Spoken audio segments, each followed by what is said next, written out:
Mesdames et messieurs, bonsoir. Merci d'avoir choisi RTI1. Voici les grands titres de ce 20h. Nous irons au palais présidentiel où s'est tenu ce mercredi le Conseil des ministres.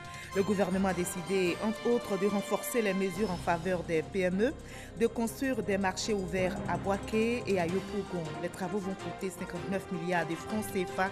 Ils seront financés par l'Agence française de développement.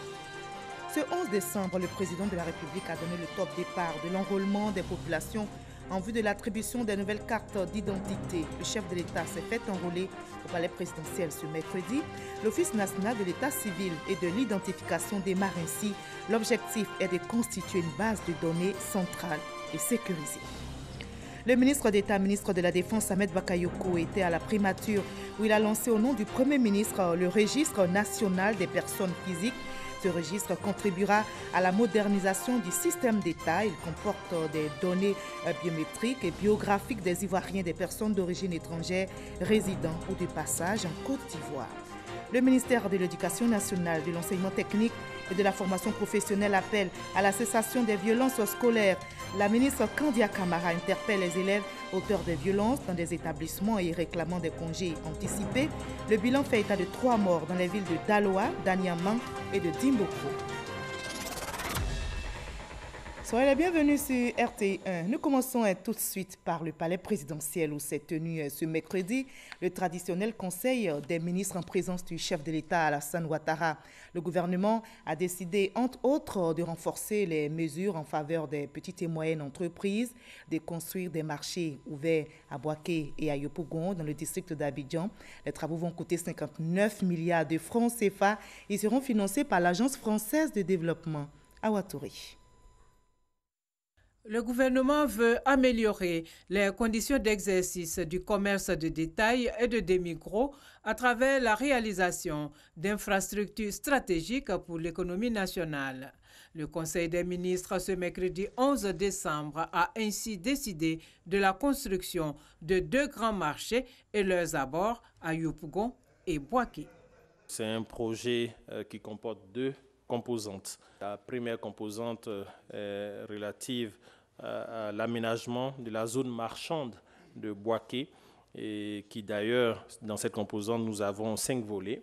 Le premier volet porte sur la construction d'un grand marché à Boaké, grand marché qui comprendra 5 îlots d'une superficie d'environ 8,7 hectares, pourra accueillir jusqu'à 8000 commerçants. La seconde composante de cette convention porte sur un marché de demi-gros et de détail à Yopougon, qui verra la construction du marché de demi-gros et de détail de Yopougon, et ce marché pourra accueillir environ 2750 détaillants sur son espace.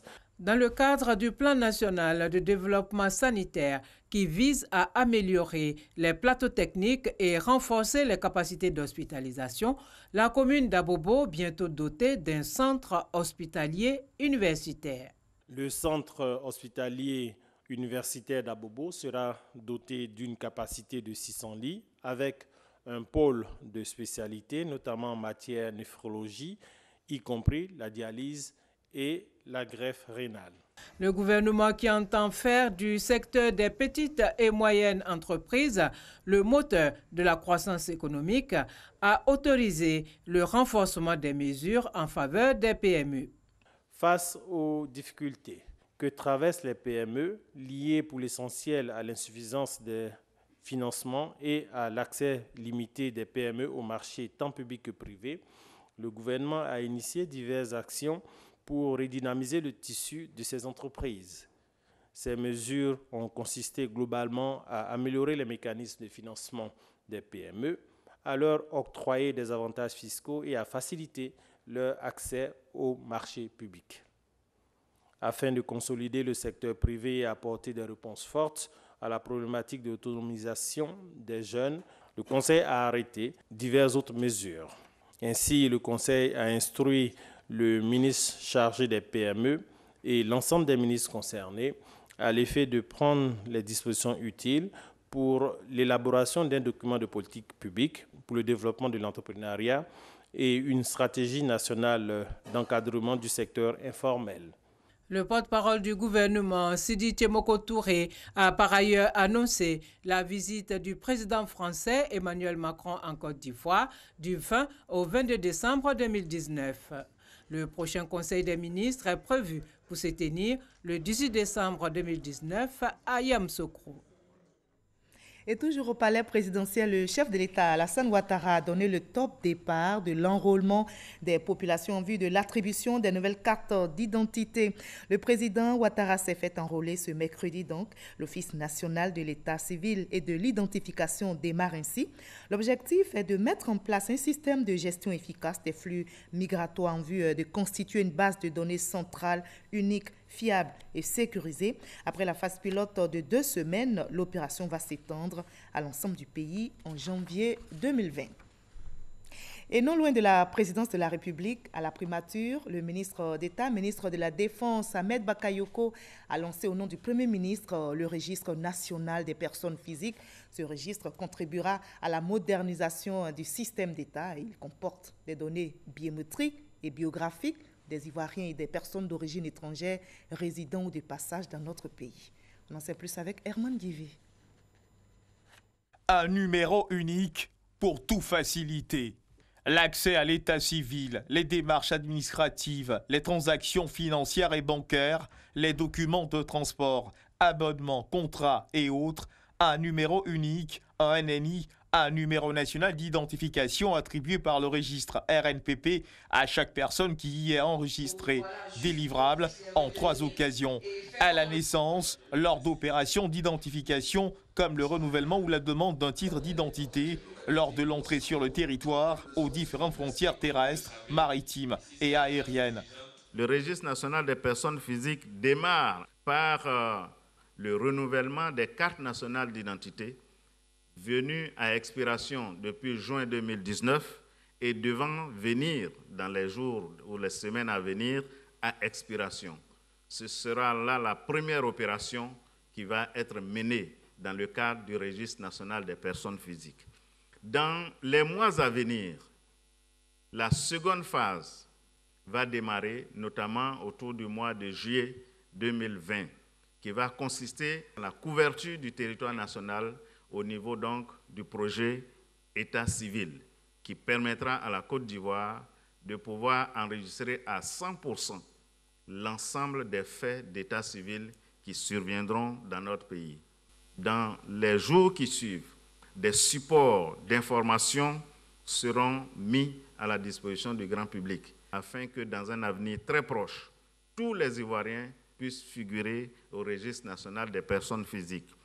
Le RNPP, un atout indéniable pour la sécurisation des biens et des personnes. À l'aéroport, vous pouvez passer juste avec votre empreinte, on sait que c'est vous. Et la base de données vous relie à un visa et vous relie à un passeport et vous pouvez passer sans qu'on vous embête.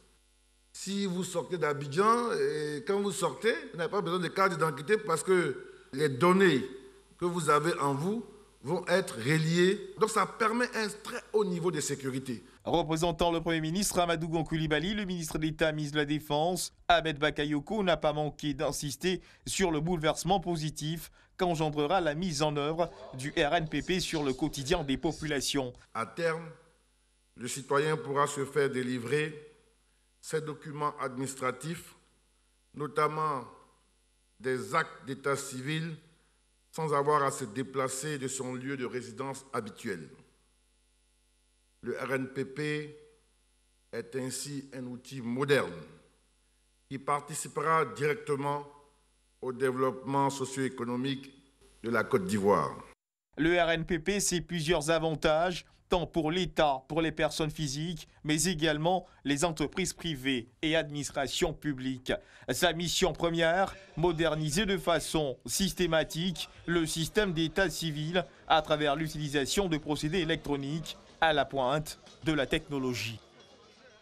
Et la Côte d'Ivoire qui vient donc de lancer le RNPP, à savoir le Registre national des personnes physiques, se prépare pour un autre événement. C'est le 27e congrès de l'Union postale universelle. La rencontre est prévue ici à Abidjan du 10 au 28 août 2020. Le comité d'organisation s'active. Les différentes commissions se sont réunies ce mercredi en présence du vice-président Daniel Kablan-Duncan pour affiner leurs idées, comme nous le rapporte Herman Kivé. Daniel Kablan-Duncan, le vice-président au Sofitel Hôtel Ivoire, pour une visite guidée des sites réservés pour accueillir le 27e congrès de l'Union postale universelle, prévu pour se tenir du 10 au 28 août prochain. L'organisation de ce congrès, la Côte d'Ivoire veut le réussir et s'en donne donc les moyens. Mission confiée à plusieurs commissions dont le CNOA, le Comité national d'orientation et d'impulsion, le secrétariat permanent à l'organisation, le comité scientifique, les prestataires de services. Monsieur le vice-président de la République, cette visite du site qui va abriter le congrès de l'Union postale universelle est une étape majeure dans les préparatifs. Cette visite doit nous permettre de recueillir votre avis et vos bénédictions pour certaines dispositions qui sont prises. Prise de contact rapide, présentation du document d'affectation et d'aménagement des espaces, puis début de la visite, le palais des congrès, l'auditorium, le casino, la patinoire. Des propositions fusent. Même les chambres qui accueilleront les différentes délégations sont visitées. Le vice-président de la République insiste, il faut prévoir un excédent pour parer à toute éventualité. L'esplanade n'est pas épargnée. Le moment venu, elle fera l'objet d'une occupation aux couleurs de l'événement. Retour en salle pour un débriefing rapide. L'échec n'est pas une option. Nous devrons nous organiser de manière à ce que cette rencontre de l'UPU soit une rencontre réussie. Et c'est ça, je crois, qui est essentiel. Le président de la République tient à la réussite de ce dossier. Chaque fois qu'il s'implique dans un dossier, il veut qu'on obtienne les résultats les meilleurs.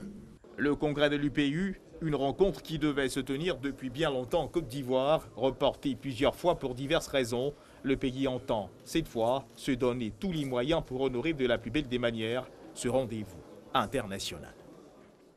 Et en attendant ce rendez-vous international, les parlements ivoiriens et finlandais se rapprochent. L'ambassadeur de la Finlande en Côte d'Ivoire a été reçu hier mardi par le président de l'Assemblée nationale. Amadou Soumaoro et son hôte ont échangé sur la coopération parlementaire entre leurs pays. Et bien pour illustrer cette bonne coopération, une visite des parlementaires finlandais est annoncée en terre ivoirienne. Konaté Moussa.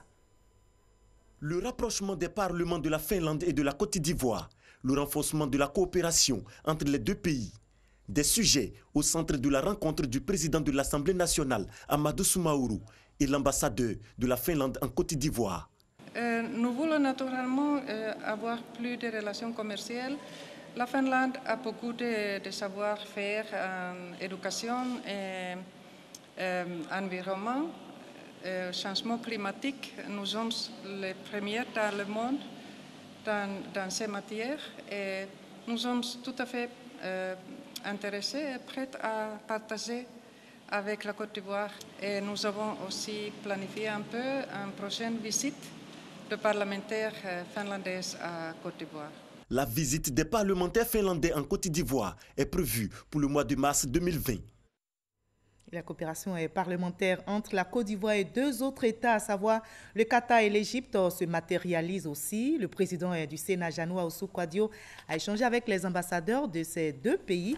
Ils veulent booster les relations entre le Sénat ivoirien et ceux de l'Égypte et du Qatar. Les explications avec Michel Digré. Son Excellence Ibrahim Bael Ali, ambassadeur d'Égypte, reçu par le président du Sénat, Janoua Oussou-Kouadio. Une séance de travail qui jette les bases de l'intensification de la coopération entre les Sénats des deux pays. Nous avons aussi discuté des possibilités d'approfondir ces liens de coopération à travers le renforcement de capacités, les disponibilités des deux parties encore à échanger des contacts au plus haut niveau, que ce soit en Égypte ou en Côte d'Ivoire. L'ambassadeur m'a fait savoir qu'il existait un Sénat depuis le 19e siècle en Égypte. Ce Sénat a été suspendu. À partir de 2020, il réinstitue le Sénat sur le modèle de ce que nous faisons en Côte d'Ivoire, notamment 2 tiers des sénateurs seront élus un tiers des sénateurs sera désigné par le président de la République d'Égypte. Vous voyez, ce sont ces échanges que nous devons pouvoir partager afin de tirer les bénéfices de cette belle coopération qui existe depuis la nuit des temps. Autre audience, c'est accordée à l'ambassadeur du Qatar. La Côte d'Ivoire est très importante pour le Qatar. Donc nous avons des relations, nous avons des projets. Alors nous allons travailler à tisser les relations entre le Parlement qatari et le Sénat de la Côte d'Ivoire dans plusieurs domaines économiques, dans le domaine parlementaire et dans le domaine culturel. Dans l'actualité en Côte d'Ivoire, le ministère de l'Éducation nationale, de l'enseignement technique et de la formation professionnelle appelle à la cessation des violences dans les écoles ivoiriennes. La ministre Kandia Camara a rencontré les acteurs du système ce mercredi, dont les parents d'élèves. Elle dénonce les actions des élèves auteurs des violences dans des établissements scolaires et réclamant des congés anticipés. Le bilan fait état de 3 morts dans les villes de Daloa, d'Aniaman et de Dimbokro. La ministre Kandia Camara a annoncé d'importantes mesures pour mettre fin à ces violences meurtrières. Je vous propose d'écouter la ministre Kandia Camara. Elle est au micro de Ouattara Walter. L'éducation d'un enfant commence d'abord à la maison. Chez nous en Côte d'Ivoire, ici, l'école est obligatoire à partir de l'âge de 6 ans. Avant 6 ans, l'enfant est à la maison. Mais quand un enfant va à l'école, dans une journée, vous avez 24 heures. Si l'enfant a trop duré à l'école, c'est 8 heures. Oui, vous avez demandé des sanctions. Vous avez demandé des poursuites judiciaires. Oui, la Côte d'Ivoire est un pays de droit. L'enfant qui a été assassiné à Niama était le fils unique de ses parents. Ça veut dire que ces enfants assassins, même s'ils sont sanctionnés, mais eux au moins sont encore en vie. Et les parents qui ne verront plus jamais leur enfant. Vous voyez la gravité des actes posés à certains de vos enfants. Tous les enfants qui ont commis ces actes, que ce soit ici à Abidjan ou à l'intérieur du pays, tous seront radiés de toutes les écoles de Côte d'Ivoire, publiques comme privées. Voilà, c'était donc l'annonce des mesures prises par la ministre Kandia Camara à propos des violences scolaires dans les établissements ici en Côte d'Ivoire. À l'extérieur, la délégation ivoirienne continue de promouvoir la destination Côte d'Ivoire à la COP25 à Madrid, en Espagne. Le ministre Alain Richard Donvaï rencontre des partenaires pour la mise en œuvre de la politique forestière. Il a noué des contacts avec des partenaires techniques et financiers. Le ministre Alain Richard Donvaï leur a présenté la politique de préservation et d'extension des forêts dans notre pays. Envoyé spécial à Madrid, Grace Kando. Le ministre des Eaux et Forêts a échangé avec les représentants du Danemark, de la Norvège, ainsi que le directeur exécutif du Fonds vert pour le climat. Ces différentes rencontres visent à présenter la politique de préservation et d'extension des forêts en Côte d'Ivoire. Il était important pour nous de rencontrer ces personnes et ces pays qui œuvrent dans le monde entier pour la reforestation, le reboisement, le climat. Et voir dans quelle mesure, après ces premiers contacts, nous pouvons faire en sorte qu'ils soient intéressés donc par le financement de notre politique forestière. Et je pense que nous avons pu donc les intéresser à cela et nous allons continuer à faire le suivi de ces contacts pour faire en sorte que la politique hardie forestière en Côte d'Ivoire, qui a été mise en place par le président de la République, donc, puisse être mise en œuvre avec le plus grand succès possible. Le directeur exécutif du Fonds vert pour le climat, Yannick Glemarek, entend accompagner la Côte d'Ivoire dans la mise en œuvre de sa politique forestière. Également actif sur le terrain ici à Abidjan, le ministre du Pétrole, de l'Énergie et des Énergies renouvelables et le directeur général de la société française BioVA Énergie ont signé une convention en vue de la construction d'une centrale à biomasse Du côté d'Aboisseau, dotée d'une puissance de 46 MW, cette centrale devrait être la plus grande jamais construite dans la sous-région. Pour le reportage de Jean-Luc Bambo. Initié depuis 2012 par un grand groupe privé ivoirien, le projet de centrale biomasse Biovea vient de recevoir l'accord du gouvernement ivoirien pour sa construction à Aboisseau, à 116 km d'Abidjan, dans la région du Sud Comoé. Un pas décisif pour ce projet qui va accroître la production énergétique de la Côte d'Ivoire. Centrale qui va permettre d'alimenter l'équivalent de 315 000 foyers, soit plus d'1 700 000 personnes, avec un impact environnemental et social important et qui s'inscrit dans la durée. C'est 4,5 millions de tonnes de CO2 évitées en 25 ans d'exploitation. D'une puissance de 46 MW, la centrale devrait pouvoir produire annuellement 337 GWh à partir de 476 000 tonnes de biomasse provenant de résidus agro-industriels, notamment de la filière du palmier à huile. C'est un projet qui est très important. Le prix de revient de l'énergie qui sera produite sera de 61,99 francs CFA le kilowattheure. Donc c'est un projet qui est vraiment important et qui permettra à la Côte d'Ivoire d'atteindre ses objectifs en matière de développement d'énergie renouvelable. L'investissement est de plus de 120 milliards de francs CFA, permettant de créer 1300 emplois dans la région du Sud Comoé et d'accroître de 5 à 10% les revenus de plus de 10 000 agriculteurs. La première pierre de cette centrale sera posée mi-2020. Elle devrait pouvoir être fonctionnelle à partir de 2023.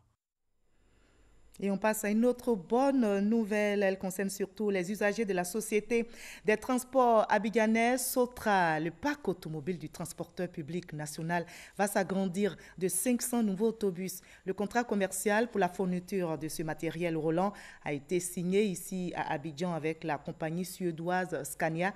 Ce projet, je rappelle, s'inscrit dans le cadre du programme du gouvernement visant à doter la Sotra de 2000 bus à l'horizon 2020, comme nous le dit Lansine Bakayoko.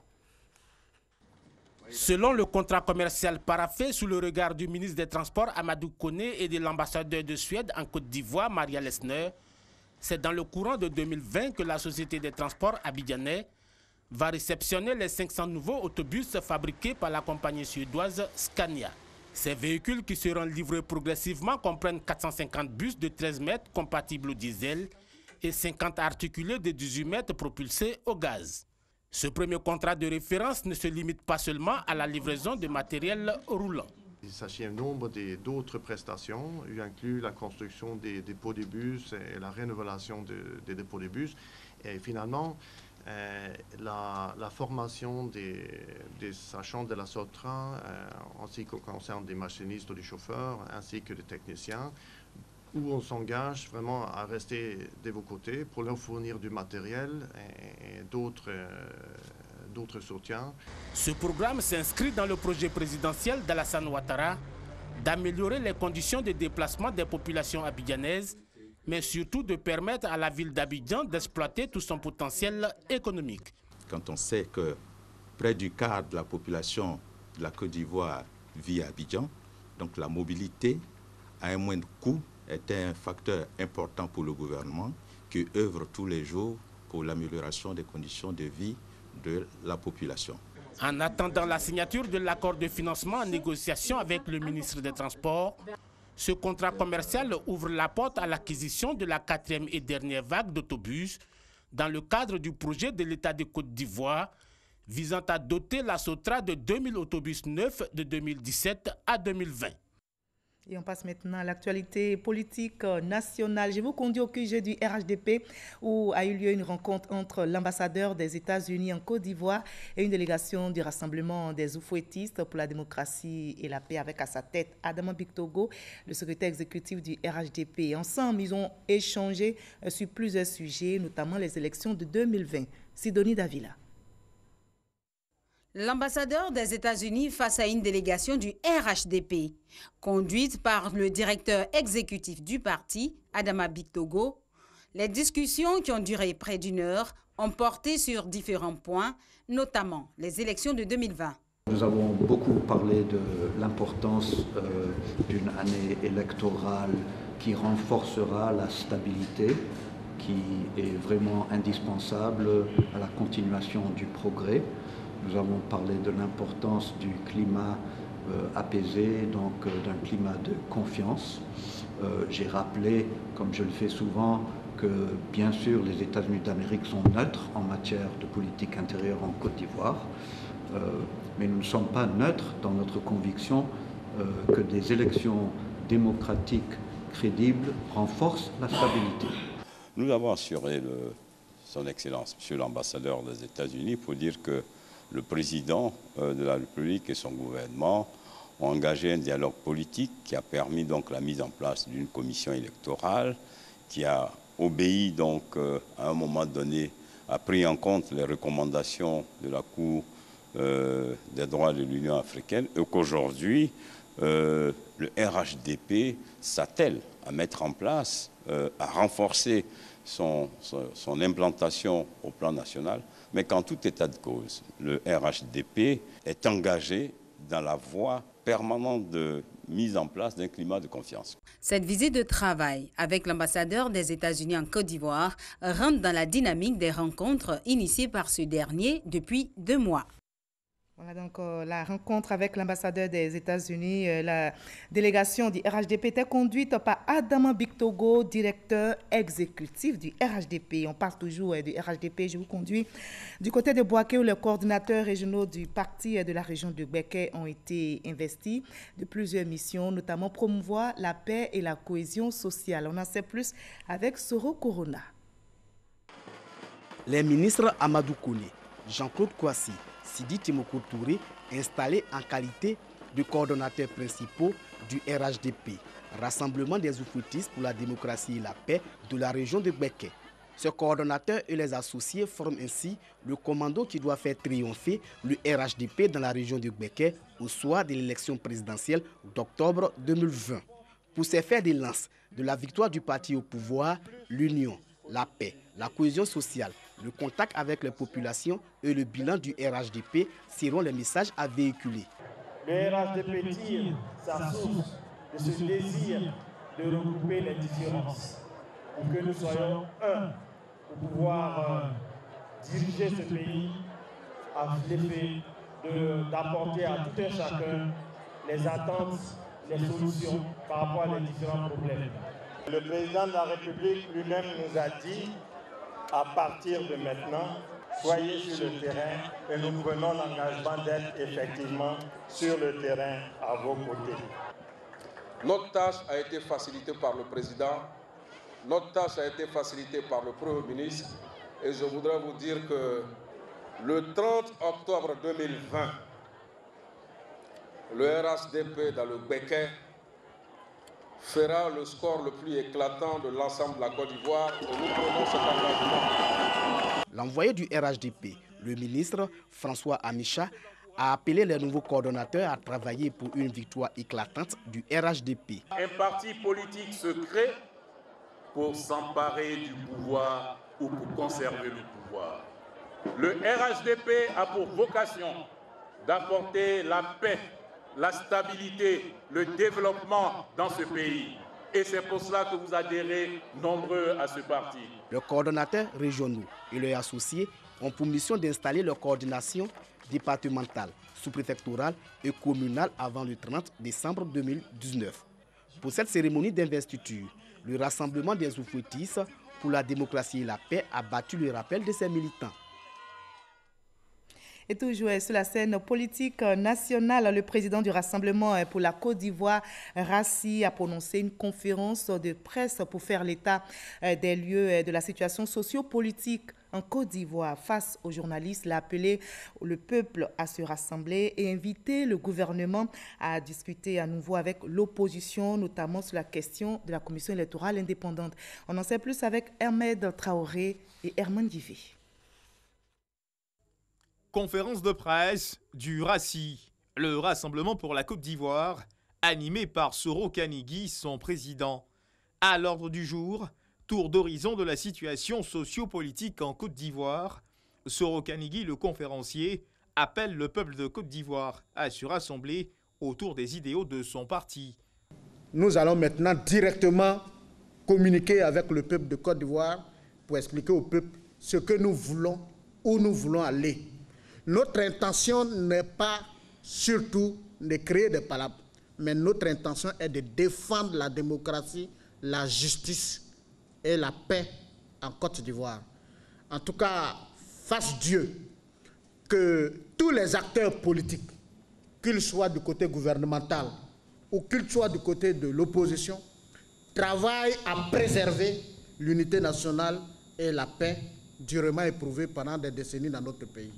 Selon le président du RACI, Soro Kanigui, l'initiative de cette conférence marque le début d'une série de conférences qui sera animée par le parti jusqu'à la présidentielle de 2020. Voilà, je vous souhaite la paix chez vous et la paix en Côte d'Ivoire. Très belle soirée sur RTI1.